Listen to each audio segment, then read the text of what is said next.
साथियों नमस्कार।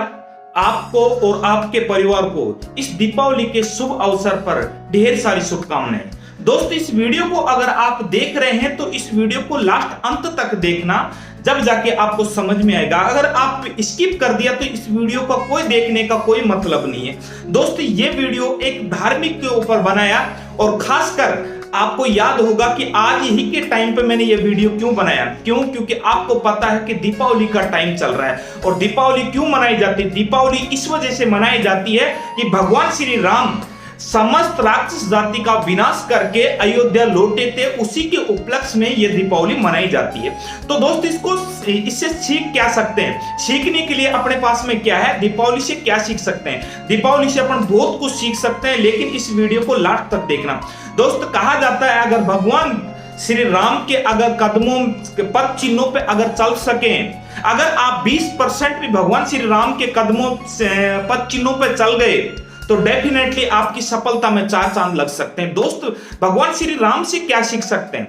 दोस्त ये वीडियो ज्यादातर उन लोगों के काम आएगा जो कुछ बड़ा सोच रहे हैं, बड़ा करने की कोशिश कर रहे हैं, और डेफिनेटली जो डायरेक्ट सेलिंग कर रहे हैं उनके तो ये काम आने वाला ही है। लेकिन सभी लोगों के लिए अच्छा वीडियो और ज्यादा से ज्यादा इस वीडियो को ज्यादा से ज्यादा शेयर करना। तो आइए अपन बात करते हैं कि भगवान श्री राम से अपन क्या सीख सकते हैं। भगवान श्री राम से अपन सीख सकते हैं अपलाइन की बात उन्होंने कैसे मानी। अपलाइन का मतलब क्या है कि जैसे उनको बोला गया कि आपको 14 वर्ष का वनवास और भरत को राज तिलक, तो उन्होंने एक ही शब्द बोला। क्या बोला? उन्होंने वो शब्द बोला जिससे यानी कि समस्त उस टाइम पे लोग गदगद हो गए। उन्होंने एक शब्द बोला कि मेरे को वनवास कब जाना है। अब सोच के देखिए, अगर आज बाप भी अगर बेटे को बोलता है तो क्या बोलता कि कहां जाना है, क्यों जाना है, लेकिन उस टाइम पर भगवान ने क्या बोला? कब जाना है। सिर्फ यही बोला, ज्यादा कुछ भी नहीं बोला। अब मैं डायरेक्ट सेलिंग से कन्वर्ट करना चाहता हूं। अगर आप डायरेक्ट सेलिंग में एक सच्चे अपलाइन की बात मानते हैं, एक्टिव अपलाइन की बात मानते हैं, ग्रोइंग अपलाइन की बात मानते हैं, तो अगर आप वो जैसा कहते हैं अगर वैसा आप करते हैं तो डेफिनेटली आपको सफलता से कोई नहीं रोक सकता। रियल बता रहा हूं। क्यों? क्योंकि ये बातें पहले की इस वजह से बता रहा हूं कि रियल में भगवान ने किया था, तो अगर अपन 1-2% भी कर ले तो बहुत अच्छा रह सकता है। दोस्त दूसरी बात अपन को सीखना है कि भगवान श्री राम से उन्होंने धैर्यपूर्वक अपना युद्ध कैसे जीता, धैर्यपूर्वक कैसे विजेता बने, उन्होंने धैर्य रखा। दोस्त धैर्य का तो परिचय क्या है कि धैर्य हर इंसान के पास में होना चाहिए। अगर डायरेक्ट सेलिंग में भी आपके पास में धैर्य है या अदर कोई बिजनेस में भी आपके पास में धैर्य है, अगर किसी भी काम को आप कर रहे हैं और धैर्य पूर्वक आप करते हैं तो डेफिनेटली उसमें भी आपको सफलता के बहुत चांस मिल जाते हैं। बहुत ही अच्छे एक्टिव इंसान माने जाते हैं। लेकिन धैर्य का परिचय आप श्री राम से सीख सकते हैं। तीसरी चीज, उन्होंने जो सबसे ज्यादा किए, मर्यादा पुरुषोत्तम श्री राम कैसे कहा जाते हैं। दोस्त डायरेक्ट सेलिंग में बहुत सारे लोग आते हैं, बहुत सारे लोग आते हैं, लेडीज एंड जेंटलमैन दोनों ही आते हैं, लेकिन वो काटा कुटा करके कुछ न कुछ चले जाते हैं क्योंकि वो मर्यादा में नहीं रहते हैं। दोस्त ये बिजनेस भी मर्यादा का है। भगवान श्री राम से सीख सकते हैं कि 14 वर्ष उन्होंने वनवास में काटा, लेकिन बिना गलत काम किए उन्होंने 14 वर्ष काट के आ गया। आपको पता है कि कुछ अगर 5 दिन भी अगर आपको कहीं पे भेज दिया जाए, कुछ लोगों को अपन भेज दिया जाए तो कुछ न कुछ तो गड़बड़ी हो जाती है, लेकिन ऐसा कुछ भी नहीं है।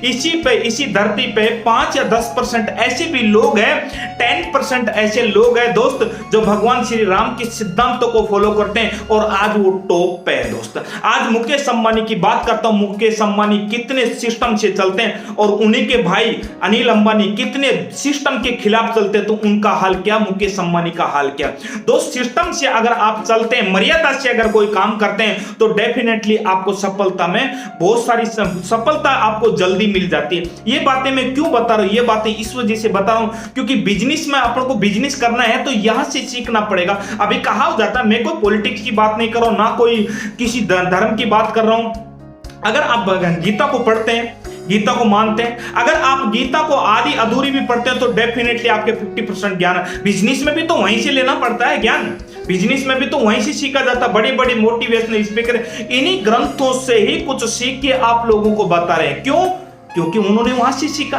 तो मैंने भी तो आज दीपावली से कहीं न कहीं से सीखा और मेरे दिमाग में आइडिया है कि डेफिनेटली इससे अपन बहुत कुछ सीख सकते हैं और लोगों को भी सिखा सकते हैं। तो दोस्त, ये डायरेक्ट सेलिंग में इनका सिद्धांत क्यों काम आता है? इनका सिद्धांत इसी वजह से काम आता है। दूसरा लक्ष्य, भगवान श्री राम का क्या लक्ष्य था? उन्होंने यानी कि एक ही लक्ष्य बनाया था, उन्होंने कि समस्त राक्षस जाति का खात्मा करना है। तो उन्होंने अपने हिसाब से लक्ष्य को ध्यान में रखते बिना भटके हुए अपने लक्ष्य को उन्होंने पूरा किया। दोस्त, अगर बातें भगवान श्री राम के बारे में अगर मैं जितना बोलूं उतना कम है, लेकिन छोटे से ज्ञान के साथ में मैं आपको साझा करना चाहता हूं। दोस्त, ये ज्ञान भी अपन बहुत ही इंपॉर्टेंट, अगर डायरेक्ट सेलिंग में भी इस सिद्धांत को अपन ने काम कर लिया तो मेरा मानना यह है कि बहुत कुछ ग्रोथ कर सकते हैं। भगवान श्री राम ने बहुत अच्छी अच्छी चीजें कही है कि उन्होंने युद्ध कैसे जीता, उनके साथ में परिवार था, बहुत कुछ अच्छी अच्छी बातें कही। लेकिन अगर आपने थोड़ा बहुत भी अगर मान लिया तो दोस्त आपके जीवन में डेफिनेटली परिवर्तन आ सकता है, जिसमें डायरेक्ट सेलिंग वालों को तो ये करना ही करना। डायरेक्ट सेलिंग वाले अगर ये कर लें तो 100% है वो जल्दी सफलता ले सकते हैं। Thank you so much, wish you all the best. जय हिंद, जय वीर जी।